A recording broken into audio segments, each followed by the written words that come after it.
மனுஷனை, இது என்னுடைய வார்த்தைகள்ல, இயேசுவின் வார்த்தைகள் கவனிங்கள். வாய்க்குள்ளே போகிறது எவ்வளவு கவனமா இருக்கும். இது சாப்பிடக்கூடாது, அதை சாப்பிடக்கூடாது, இது சாப்பிட்டா ஹார்ட்டுக்கு நல்லது இல்லை, அது சாப்பிட்டா லங்ஸுக்கு நல்லது இல்லை, இது சாப்பிட்டா ஹேருக்கு நல்லது இல்லை.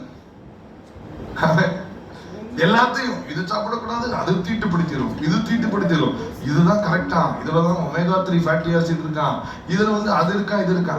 பெரியமானவர்களே, வேதம் சொல்லுகிறது வாய்க்குள்ளே போகிறது மனுஷனை தீட்டுப்படுத்தாது, வாயிலிருந்து புறப்படுகிறதே மனுஷனை. உங்களுக்கு தெரியுமா, ஆட்கள் எல்லாத்தையும் லேட்டா தான் கண்டுபிடிப்பாங்க. உலகம் உருண்டைன்றதை லேட்டா தான் கண்டுபிடிச்சு. யோபு முதல்ல எழுதிட்டார் உலகம் உருண்டை. நம்ம ஆட்கள் சீக்கிரம் உங்களை சொல்லி கொடுப்பாங்க. சீக்கிரமா கொஞ்சம் வருஷம், அட்லீஸ்ட் ஒரு 50 வருஷத்துல வெளியே வரும். என்ன வருஷம் வரும் தெரியுமா? ஒரு சரீரம் ஹீலாக வேண்டும் என்றால் அவர்கள் வாயில் குறை பேசாமல் இருக்க வேண்டும், கண்டுபிடித்த மருத்துவர் இன்னார் என்று. ஆனால் எப்பயோ நம்ம மருத்துவர் எழுதி வச்சுட்டார். என்ன எழுதி வச்சுட்டா தெரியுமா? வாய் தான் உன்னை தீட்டுப்படுத்துது, வாயை கவனமா இருக்கு.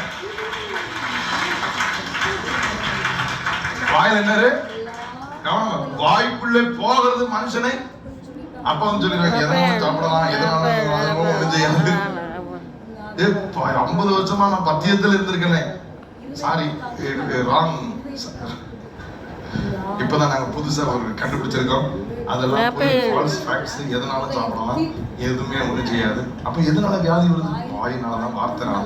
இதை முதல்ல எங்க பிரசங்கியார் பண்ணாரே 50 வருஷத்துக்கு முன்னாடி. அவன் வாய்க்குள் போகிறது மனுஷனை தீட்டுப்படுத்தாது, வாயிலிருந்து புறப்படுகிறதே மனுஷனை தீட்டுப்படுத்தும் என்றார்.